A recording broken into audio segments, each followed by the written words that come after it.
फिर आपका इसकी हिस्ट्री, रॉबर्ट कोच ने isolated the tuberculosis bacilli, provide the causative role of the tuberculosis, इसके अंदर सेटिस्फाई द कॉज पोस्टुलेट्स। ये सबको पता है, आपके जनरल माइक्रोबायोलॉजी में आता है कॉज पोस्टुलेट्स।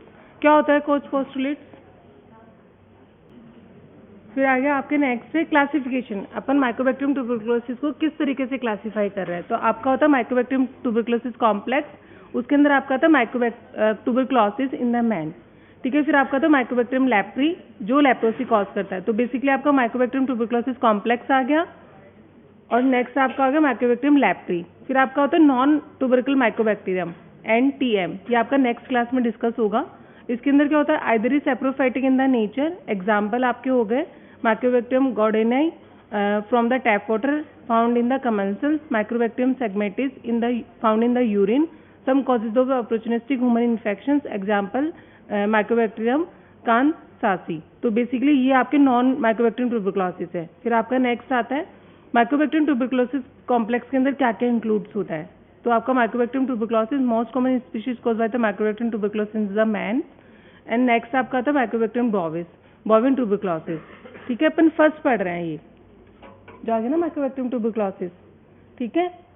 फिर इसके अंदर आपके क्या क्या कॉम्प्लिकेशन माइकोबैक्टीरियम ट्यूबरक्लोसिस और माइकोबैक्टीरियम बोविस है। फिर आपका होता है other membrane are the common human pathogens like Mycobacterium africanum, Mycobacterium microti, Mycobacterium caprae, Mycobacterium pinnipedii, Mycobacterium canettii, Microbacterium suricattae, Microbacterium orygis, Microbacterium मुर्गिनी। ये अलग अदर मेंबर्स हैं, अदर स्पीशीज है जो ह्यूमन को लेस कॉमनली पैथोजेंस होती है human के लिए, ठीक है। Recently describe Davis bacillus and chimpanzee the bacillus. तो ये अदर माइकोबैक्टीरियम ट्यूबरक्लोसिस है। फिर आपका तो इसके एंटीजेनिक स्ट्रक्चर्स कैसा होता है, इधर सेकेंड रो। तो आपका एंटीजेनिक स्ट्रक्चर्स में आता है, फर्स्ट पॉइंट आता है आपका सेल वॉल इनसॉल्युबल एंटीजेंस। इसके अंदर जो होती है पेप्टिडोग्लाइकन्स की लेयर्स होती है, maintain the shape and rigidity. तो ये रिजिडिटी को मेंटेन करती है और शेप को मेंटेन करती है। फिर आपका आता है एरोबिनोगैलेक्टोटेन लेयर्स। तो ये क्या करते हैं, survive to the Mycobacterium tuberculosis with in the macrophages. Mycolic acid layer होती है, principal constitute confer very low probability acid fastness acids होता है, ये reduce the end of the most antibiotics. तो आउटर मोस्ट लेयर होती है इसकी lipid की बनी होती है, ग्लाइकोलिपिड्स की होती है और माइक्रोसाइड्स की होती है। तो ये इसका एंटीजेनिक स्ट्रक्चर्स है। तो फर्स्ट पॉइंट आप क्या हो गया, सेल वॉल इनसॉल्युबल एंटीजेंस। फिर cell wall insoluble antigens continue है ये आपका proteins, prions and transfer proteins found in the throughout the various layers. Plasma membrane help in the attachment to the host cells and also a target antigens used for the diagnosis। फिर आपका second point आता है cytoplasmic soluble antigens. तो आपने antigenic structures में पढ़ा, first point आपने पढ़ा सेल वॉल एंटीजेंस, फिर आपने सेकंड पॉइंट पढ़ा साइटोप्लाज्मिक सॉल्युबल एंटीजेंस। तो ये कौन कौन से एंटीजेंस होते हैं आपका, these include the antigen 5, antigen 6 and antigen 60 use in the serodiagnosis for the tuberculosis. तो ये आपके दो एंटीजेनिक स्ट्रक्चर्स हो गया। तो फर्स्ट तो ये आपकी सेल वॉल है का स्ट्रक्चर्स है। ये आपका अब ऊपर से अपन देखते हैं कि माइक्रोसाइड है, फिर माइक्रोलिक एसिड्स है, फिर एल्बिनोग्लाइकोलेट्स है, फिर पेप्टिडोग्लाइकन्स है, लाइपोरोबिमेन है और सेल मेम्ब्रेन है। तो ये बेसिकली माइकोबैक्टीरियम ट्यूबरक्लोसिस का सेल वॉल का स्ट्रक्चर्स है। फिर आपका नेक्स्ट आता है pathogenesis, source of the infections. तो इसके अंदर आता है ह्यूमन है, cases of the permanent tuberculosis, bovine sources में आपका अनपास्चराइज्ड इन्फेक्टेड द मिल्क। तो ये इन दोनों का पैथोजेनेसिस है। तो मोड ऑफ ट्रांसमिशन क्या होता है माइकोबैक्टीरियम ट्यूबरक्लोसिस का, क्या होगा मोड ऑफ ट्रांसमिशन, एरोसोल से, ठीक है।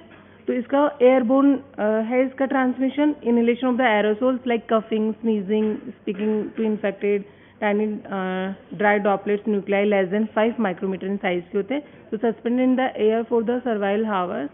And other mode of transmission rare है, जैसे इनोकुलेशन के टाइम या इंजेक्शन के टाइम। तो इसका मोड ऑफ ट्रांसमिशन हो गया आपका एयरबोर्न ट्रांसमिशन। फिर रिस्क फैक्टर्स क्या हो सकते हैं, इसका रिस्क फैक्टर यदि sputum positive patient with the bacillary load at least 10⁴ bacilli per ml, cavity lesions in the lungs more bacillary loaded, or crowding in poorly ventilated rooms, या low cell side immunity like HIV, मतलब immuno compromise patient के अंदर आपका Mycobacterium tuberculosis मतलब commonly होता है। तो ये इसके रिस्क फैक्टर्स हैं। फिर आपका आता है अदर मतलब कंडीशंस क्या होगी इसकी, जैसे पोस्ट सिलिकोसिस हो गया, जैसे मतलब वही इम्यूनो कॉम्प्रोमाइज पेशेंट वाले, जैसे हीमोडायलिसिस का पेशेंट है या पोस्ट ट्रांसप्लांटेशन का पेशेंट है, डायबिटिक है, आईवी ड्रग यूजेज है, स्मोकर है, तो इनके अंदर भी most common TB risk factors है, मतलब मोस्ट कॉमनली ये टीबी के रिस्क फैक्टर्स हैं। फिर आपका एज जैसे लेट एडोलसेंट हो गया, अर्ली एडल्टहुड हो गया, फिर सेक्स आता है human at the 25 to 35 year, man in the older age. तो बेसिकली ये रिस्क फैक्टर्स है माइकोबैक्टीरियम ट्यूबरक्लोसिस।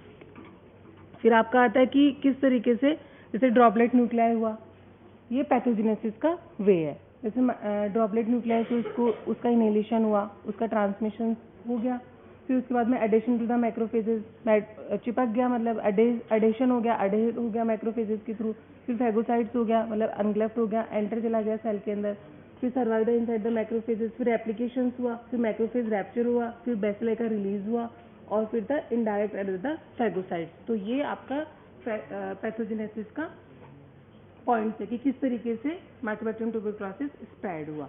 ठीक है, फिर आपका नेक्स्ट आता है sequence of the pathogenic events, like जैसे ड्रॉपलेट न्यूक्लियाई है, inhaled the majority trapped in the upper airways and explain outs usually less than 10% reach the alveoli.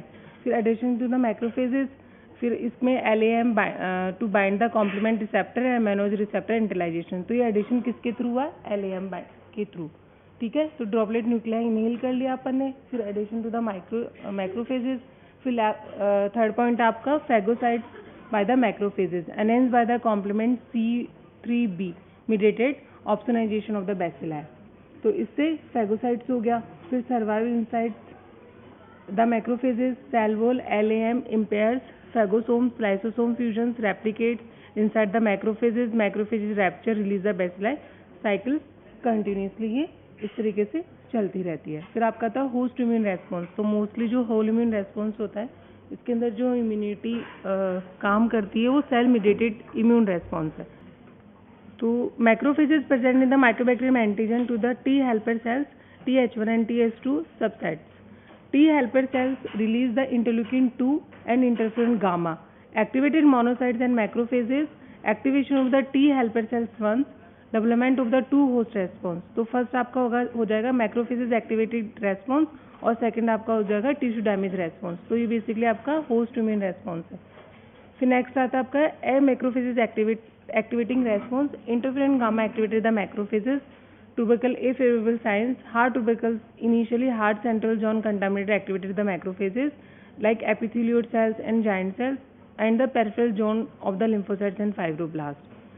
तो ये एक्टिवेशन हुआ आपका मैक्रोफेजेस का। फिर जैसे सॉफ्ट ट्यूबरकल्स का किस तरीके से क्या है, तो central part of the undergoes of the caseous necrosis, bacilli inhaled with the necrotising environment because of the low oxygen tension and low pH lesion heals to the and the calcify.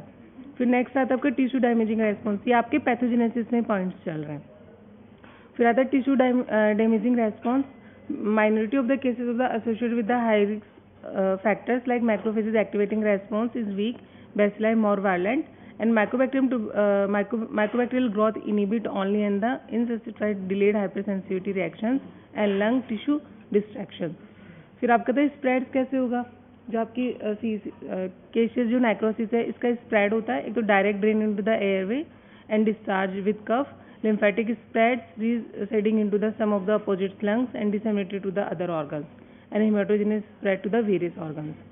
फिर आपका था humoral response, ठीक है, तो वो आपका था cell mediated response, host response. अभी आता है आपका ह्यूमन इम्यून रेस्पॉन्स। तो इसके अंदर T helper cells to release interleukin 4, interleukin 5, activated beta cells and antibiotics. Mycobacterium tuberculosis being the obligate intercellular organism, humoral immunity play a role, and anti-LAM antibody play a role in preventing the disseminated from the tuberculosis in the children.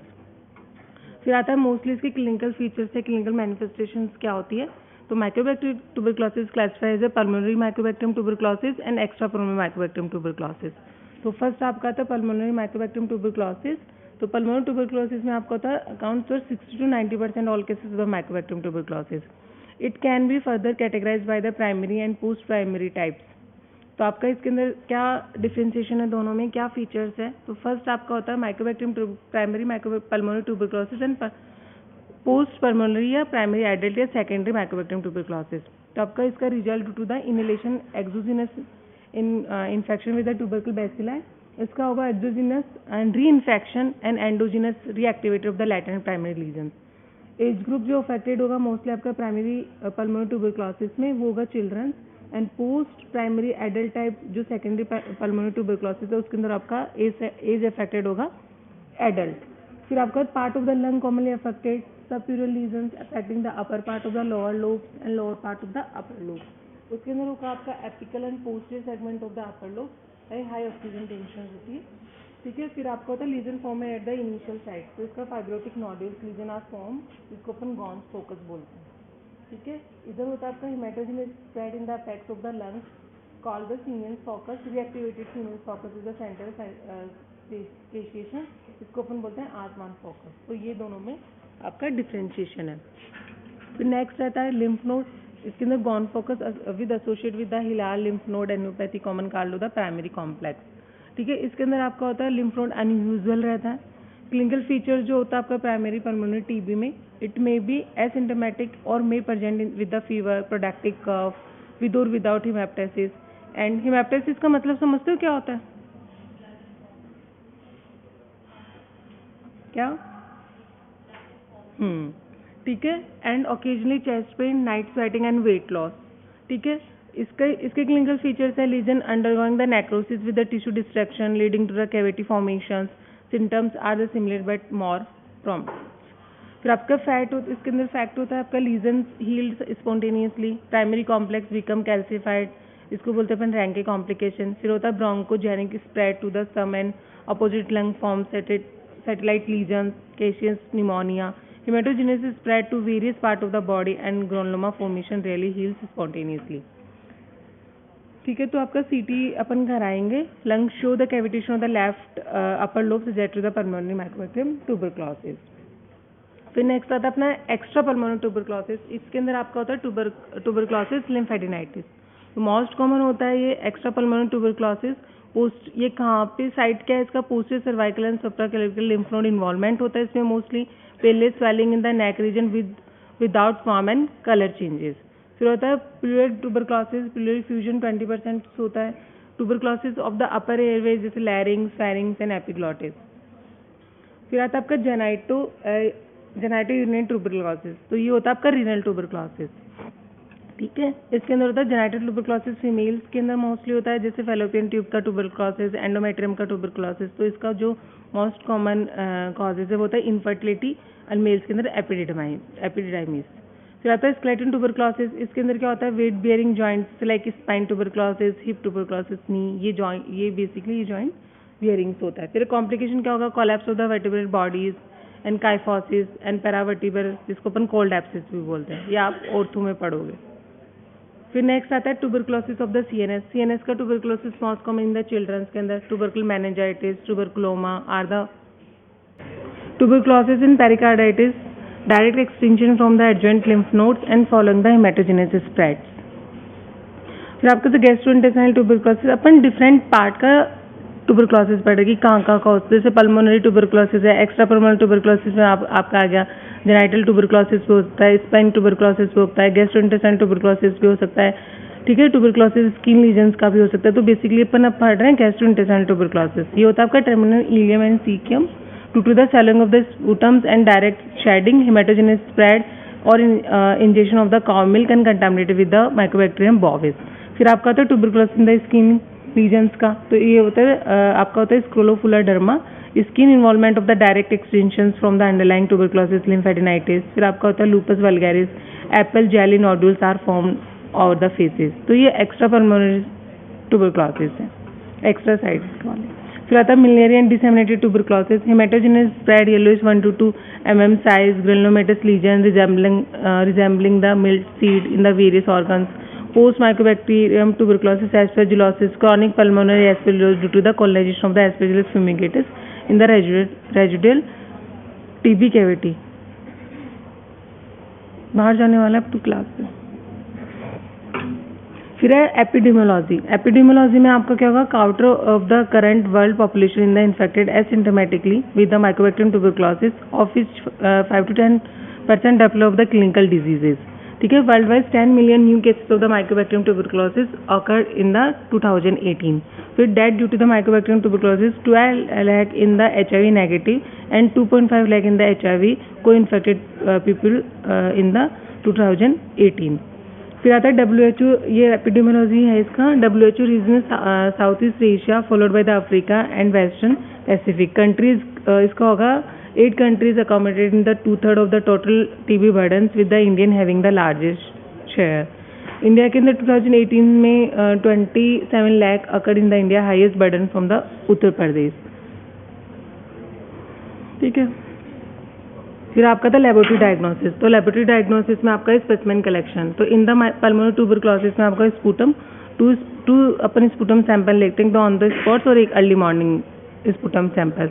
Gastric aspirate in childrens के अंदर और extra pulmonary tuberculosis में अपन लेंगे specimen verified depending on the site involve कि कहाँ का TB है, उसके अकॉर्डिंग अपन उसका स्पेसिमेन लेंगे। फिर आपका आता है इसको जैसे अपन ने सैंपल लिया तो अपन इसको डाइजेस्ट करेंगे, डिकंटाम करेंगे और कंसंट्रेशन ऑफ द स्पेसिमेन। तो अपन किससे इसको डाइजेशन करेंगे, डिकंटामिनेशन करेंगे, मॉडिफाइड पेट्रोसॉफ्ट मेथड होता है, उसके अंदर 4% NaOH होता है। सेकंड अपना NaLC होता है, N एसिटाइल L-सिस्टीन प्लस 2% NaOH। मतलब अपने पास सैंपल आया, फिर अपन उसको इन दोनों से 4% NaOH से और 2% NaOH से अपन इसको डाइजेस्ट करेंगे, डिकंटामिनेशन करेंगे and concentration of the specimen.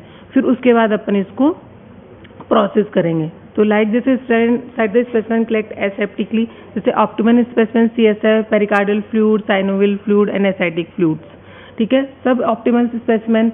Organism load is less, जैसे प्लूरल फ्लूइड है आपका, ब्लड है। ठीक है, फिर आपका था स्पेसिमेन कंटेनिंग नॉर्मल फ्लोरा, जैसे swab consider the sub optimal specimen हो सकता है। ओनली रिकमेंडेड स्वाब जैसे लैरिंजियल स्वाब का लिए हो या फिर swab for the discharge sinus के लिए हो, इनके लिए अपन स्वाब रिकमेंड करते हैं। फिर यूरिन होता है, 3 अर्ली मॉर्निंग स्पेसिमेन कलेक्टेड। ठीक है, फिर आपका तो stool for disseminated TB in the HIV infected patient के लिए अपन ये वाले सैंपल ले सकते हैं। मोस्टली जो ऑप्टिमल आपका सैंपल होता है वो स्पूटम सैंपल होता है, 2 एक तो स्पॉट एक अर्ली मॉर्निंग वाला। फिर जैसे अदर रेस्पिरेटरी के लिए ब्रोंकियल सिक्रीशन ले लिया अपने, ब्रोंकियल लिवास ले लिया। ठीक है, गैस्ट्रिक लिवास के लिए recommended for the children stand of the slow sputums. ICU patient में एस्पिरेशन के लिए early morning lavage should be collected the proceed early less than 4 hours के लिए। तो ये आपका स्पेसिमेन आ गया। तो फर्स्ट आपका आता है direct microscopy by the acid fast staining, जो आप सब लोग जानते हो। ठीक है, Z N staining techniques, long cylindrical beaded less uniformly stain red colour acid fast bacilli होता है। आपको जैडन स्टेनिंग में ये लिखना होता है, आप लिख देते हो एसिड फास्ट बेसिलाई, पूरा ये आता है long cylindrical beaded less uniform stain red colour acid fast bacilli. ठीक है, Kinyoun cold acid fast staining होता है। आप सब लोगों से एग्जाम में पूछते हैं कि जैडन का मॉडिफिकेशंस क्या है, तो वो आपका था किनियन कोल्ड स्टेनिंग मेथड। आप जैडन स्टेनिंग में तो आप हीट करते हो कार्बन फ्यूजन को, इंटरमीडिएट हीटिंग करते हो, बट किनियन के अंदर आपको हीटिंग करने की रिक्वायरमेंट नहीं होती। तो ये आपका जैडन का मॉडिफिकेशंस है। ठीक है, फिर आपका तो fluorescent auramine staining, it is the more sensitive and smear can be screen more the rapidly than the जैडन स्टेनिंग। तो इस तरीके से आपको देखते हैं जैडन स्टेनिंग में एसिड फास्ट बेसिलाई। ठीक है, और ये आपका उसमें फ्लोरेसेंस माइक्रोस्कोपी में ओरामाइन फिनोल स्टेनिंग करोगे तो आपको ट्यूबरकल बेसिलाई इस तरीके के दिखेगा। ठीक है, फिर आपका सेकंड आता है कि RNTCP guidelines grading of the sputum smear. Grading is useful the जैडन staining sputum smear, monitoring of the treatment response of the patients. क्यों ग्रेडिंग रिक्वायरमेंट है? ठीक है, फिर आपका था assessing the severity of the disease, फिर assessing the infectionness of the patients, higher the grade more is the infectiousness and इसमें negative patients less than 10,000 bacilli per ml of the sputums and less infectious. ये आपका grading का है, ये सब लोगों को आना चाहिए आपको ग्रेडिंग। ठीक है, भी इसका मतलब है कि जैसे आपने 100 फील्ड देखे माइक्रोस्कोप के, उसके अंदर आपको 100 फील्ड करा आपने तो ग्रेडिंग 0 आई, तो मतलब आपको एक भी एसिड फास्ट बेसिलाई नहीं दिखा तो वो नेगेटिव है।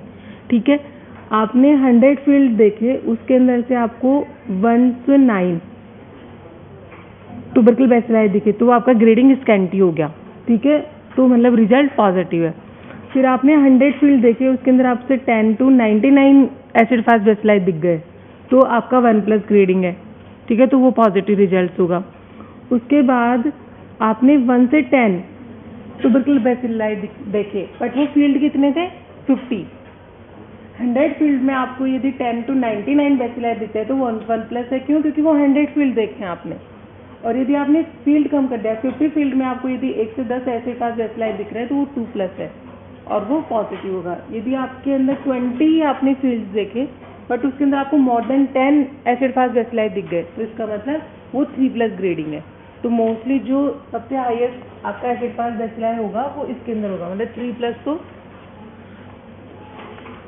हाईली इफेक्टेड है टीबी से। ठीक है, तो बेसिकली ये आपका चार्ट है। फिर आपका आता है कन्वेंशनल कल्चर मीडिया, जैसे एलजी मीडिया। आपसे एग्जाम में पूछा जाता है कि माइकोबैक्टीरियम ट्यूबरकुलोसिस के लिए सिलेक्टिव मीडिया बताइए, तो वो होता है एलजी मीडिया। इस पे कॉलोनी कैसी दिखती है? Show, rough, tough and buff coloured colony in the 6 to 8 week में इसका रिजल्ट आता है। ठीक है, तो ये एलजी मीडिया पे आपको जो माइकोबैक्टीरियम ट्यूबरकुलोसिस की कॉलोनी होती है वो शो होती है rough, tough and buff coloured colony.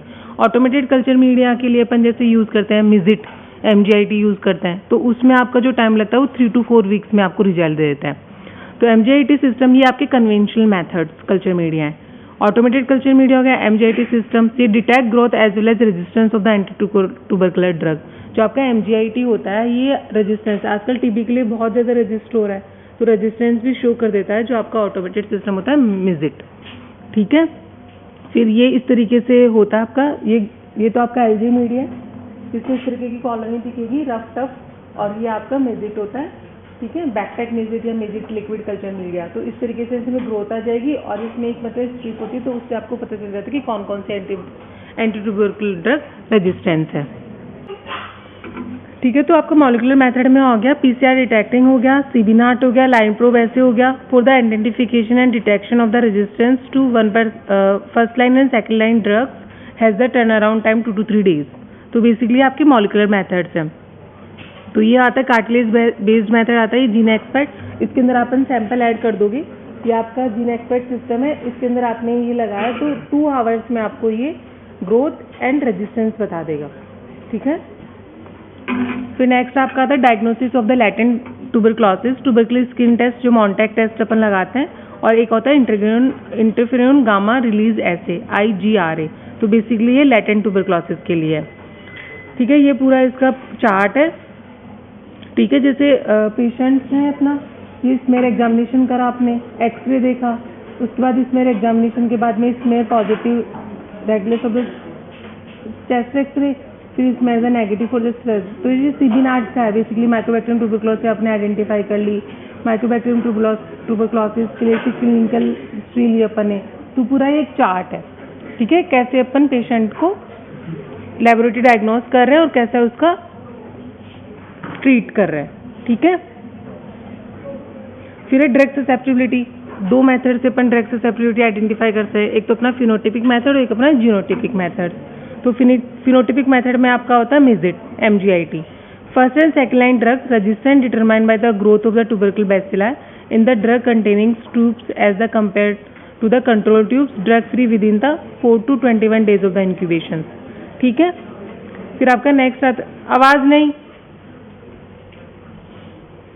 फिर आपका आता है proportional method. First and second line drug resistance growth of the 1% और more observe in the drug containing LJ media compare to the controls. तो LJ media without drug after 42 days of the incubation.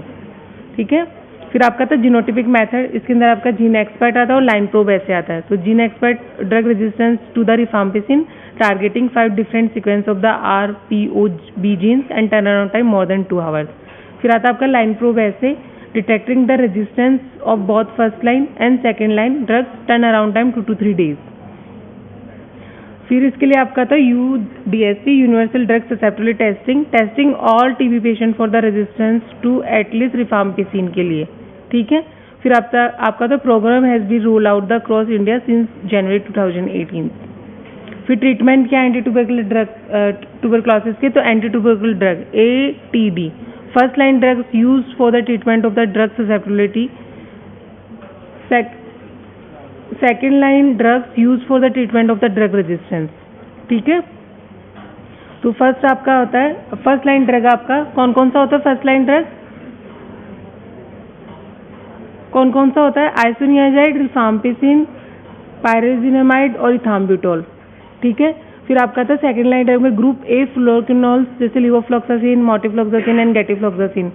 फिर second line जो आपका drug injectable होता है वो amikacin, कैम्पेरोमाइसिन, kanamycin और streptomycin.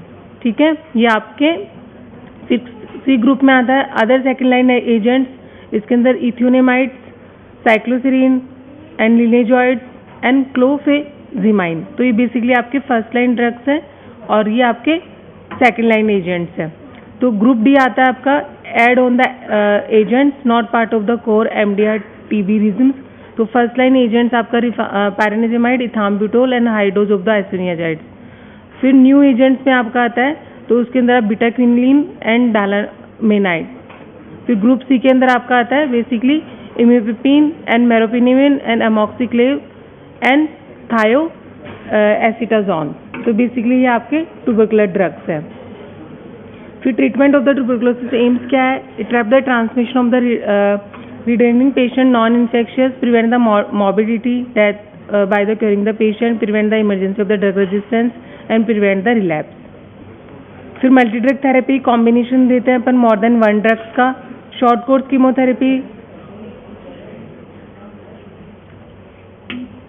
Lasting for 6 month and 2 phase chemotherapy अपन देते हैं। Short course divided into the intensive phase and continuous phase. तो इंटेंसिव फेज में आपका multiple anti tubercular drug that rapid killed and bacilli marking the smell negative followed by continuation phase aims at the killing of the remaining dormant bacilli and prevent the relapse. फिर DOT strategy क्या होती है?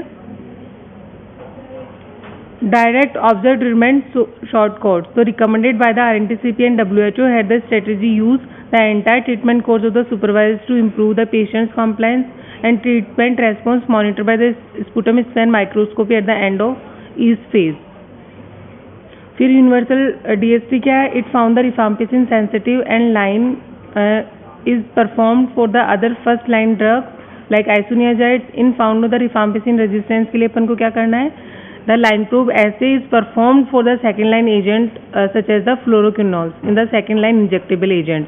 तो यदि आपका rifampicin resistance आ गया ना तो उसके नेक्स्ट आपको कौन सी ड्रग देनी है वो आपका जो लाइन प्रोब ऐसे है उसके अंदर आपका आ जाएगा कि कौन कौन सा ड्रग रेजिस्टेंस है और कौन कौन सा ड्रग सेंसिटिव है। तो उसके अकॉर्डिंग अपन को माइकोबैक्टीरियम ट्यूबरकुलोसिस का ट्रीटमेंट देना चाहिए क्योंकि आजकल माइकोबैक्टीरियम ट्यूबरकुलोसिस का रेजिस्टेंस बहुत ज़्यादा डेवलप हो गया है। ठीक है, तो रिफाम्पिसिन तो मोस्टली सब में रेजिस्टेंस ही आ रहा है। ठीक है, तो ये उसका मतलब ऑटोमेशन है, उसका मॉलिक्यूलर डिटेक्शन है। फिर नेक्स्ट आपका आता है ये चार्ट है पूरा आपका, जैसे कि टीबी के केसेस से अपने सीबी नाट कराया। ठीक है, वो रिफाम्पिसिन से रेजिस्टेंस है और रिफाम्पिसिन से सेंसिटिव है। यदि वो रिफाम्पिसिन से रेजिस्टेंस हो गया तो अपन सेकेंड लाइन दे देंगे उसको। ठीक है, सेकेंड लाइन में अपन जो अपना जो लाइन प्रोब ऐसे में जो सेंसिटिव आया वो अपन ट्रीट कर देंगे। फिर यदि इधर रिफाम्पिसिन सेंसिटिव तो फर्स्ट लाइन जो आपका लाइन प्रोब ऐसे है उसमें जो आइसोनियाजाइड सेंसिटिव है तो अपन आइसोनियाजाइड का रिज्यूम दे देंगे। यदि इधर आइसोनियाजाइड रेजिस्टेंस है तो फिर अपन उसका इनिशियल होमोपॉली जो रिज्यूम है वो दे देंगे। फिर इधर फ्लोरोक्विनोल सेंसिटिव है तो इनिशिएट द MRD रिज्यूम दे देंगे। तो इस तरीके से पूरा चार्ट है कि कौन सा सेंसिटिव है या कौन सा रेजिस्टेंस है तो अपन को कौन सा ट्रीटमेंट देना है। ठीक है, फिर नेक्स्ट आपका आता है कि स्टैंडर्ड रिज्यूम क्या है। तो फॉर द 6 मंथ के लिए क्या है? 2 फेज है आपकी। इनिशिएटिव फेज में आपको 4 ड्रग देनी है जो आपको पता ही है, isoniazid, rifampicin, ethambutol and pyrazinamide. For 2 month के लिए देना। फिर followed by the continuation phase में आपको 3 ड्रग देना है, HR ही देना है 4 मंथ के लिए। ठीक है, फिर आपका आता है FDC के अंदर ओल्ड ड्रग्स देनी है, फिक्स डोज कॉम्बिनेशंस है, tablet for the appropriate weight के अकॉर्डिंग अपन को अप्रोप्रिएट ट्रीटमेंट दे देना है। फिर डेली रिज्म के लिए आपका आता है FDC tablets taken only 1 day once in the day. ठीक है, ये स्टैंडर्ड रिज्म है। फिर आपका सेकेंड आता है regime for the drug resistance के लिए। इसके लिए use the higher number of the second line agent given the longer duration. यदि आपका फर्स्ट लाइन ड्रग रेजिस्टेंस है जो आपका जो प्राइमरी जो कॉमन ड्रग है वो रिज्म रेजिस्टेंस आ रहा है तो अपन को ये वाला सेकेंड लाइन रिज्म देना है। फिर आपका आता है इसके अंदर कि drug rhythm the tuberculosis depending of the pattern of the drug resistance. इसके लिए क्या है? तो रिज्म नेम है, इंटेंसिव फेज है और कंटिन्यूएशन फेज है। ठीक है, ये चार्ट आपको सबको आना चाहिए।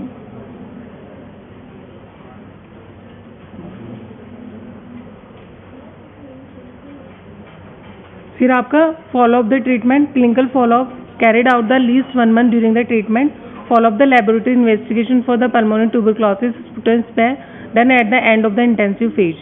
At end of the treatment sputum smear plus culture done of the every patient। ठीक है, ये फॉलो अप के लिए अपन को करना होगा उसके लिए।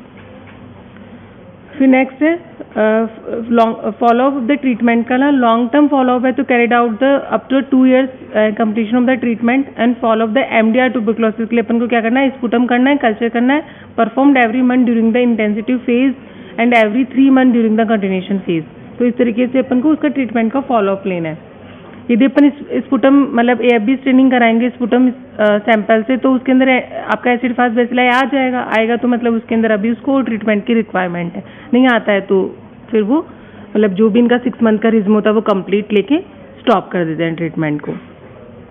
फिर नेक्स्ट है न्यूअर ड्रग क्या है, बीडाक्विनिन है, एंडिलामेंटेड है, only 2 drugs developed specific for the treatment of the Mycobacterium tuberculosis is 40 years। फिर resistance to the anti-tubercular drugs, primary and pre-treatment drug resistance, infections of the individual by the drug resistance strain not previously been the treated and less common है। acquired resistance क्या है, secondary और post treatment, initially sensitive become the resistance later due to the inappropriate adequate treatment and more common। तो ये resistance का है। फिर mechanism of the resistance due to the point mutation in the genome of the Mycobacterium tuberculosis which occur at the rare rate of the once in the 10⁸ cell division. तो क्या point mutation की वजह से ये drug resistance हो रहा है। ठीक है, फिर ड्रग रेजिस्टेंस जीन प्रेजेंट था माइकोबैक्टीरियम ट्यूबरक्लोसिस, जैसे आइसोनियाजाइड का ड्रग रेजिस्टेंस जीन कौन सा है, रिफाम्पिसिन किसकी वजह से ड्रग रेजिस्टेंस हो रहा है, प्राइजिनामाइड किसकी वजह से हो रहा है, थाम्बुटोलिन, स्ट्रेप्टोमाइसिन। तो ये ड्रग रेजिस्टेंस जीन है। जैसे आपका रिफाम्पिसिन है तो ये कौन से जीन में रेजिस्टेंस हो रहा है, NA पॉलीमरेज सब यूनिट जो P जीन है उसके अंदर रेजिस्टेंस की वजह से आपका रिफाम्पिसिन रेजिस्टेंस आ रहा है, उसके अंदर आपका पॉइंट म्यूटेशन हुआ है। ठीक है, फिर failure to adhere to the multi drug regime, जैसे प्रोलॉन्ग ड्यूरेशन रिज्म की वजह से, पुअर कंप्लायंस की वजह से, development of the toxicity of the drug की वजह से, इनप्रॉपर सुपरविजन एंड फॉलोअप की वजह से। फिर resistance to the anti tubercle drug, mono resistance है, पॉली रेजिस्टेंस है। मोनो रेजिस्टेंस का मतलब क्या हुआ, resistance to the one first line anti tubercle drug only. Poly resistance का मतलब फर्स्ट लाइन ड्रग से 1 से ज़्यादा हो। ठीक है, और बहुत आइसोनियाजाइड एंड रिफाम्पिसिन से रेजिस्टेंस हो। फिर रिफाम्पिसिन रेजिस्टेंस विद और without resistance to the other anti tubercle drug include any resistance of the rifampicin in the form of the mono resistance and poly resistance, MDR and XDR। ठीक है, फिर multi drug resistance क्या होता है, MDR क्या है, तो resistance to the isoniazid and rifampicin with और without resistance to other first line drugs. आपसे पूछते हैं कि मल्टी ड्रग रेजिस्टेंस क्या है, MDR TB क्या है। तो क्या है MDR TB, resistance to the isoniazids and rifampicin with और without resistance to other first line drugs. ठीक है,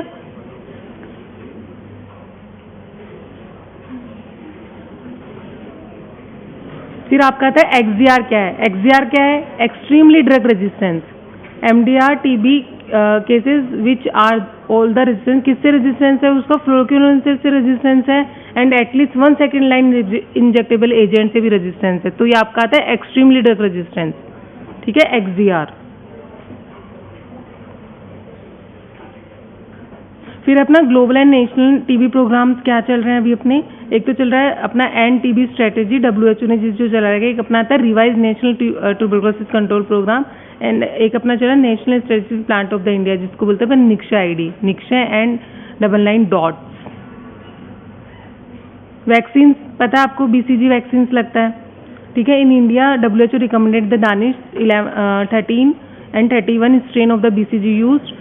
इसको अपन कैसे देते हैं, इसका डेल्टोइड पे इंट्राडर्मली लगता है, ये एट बर्थ लगता है BCG।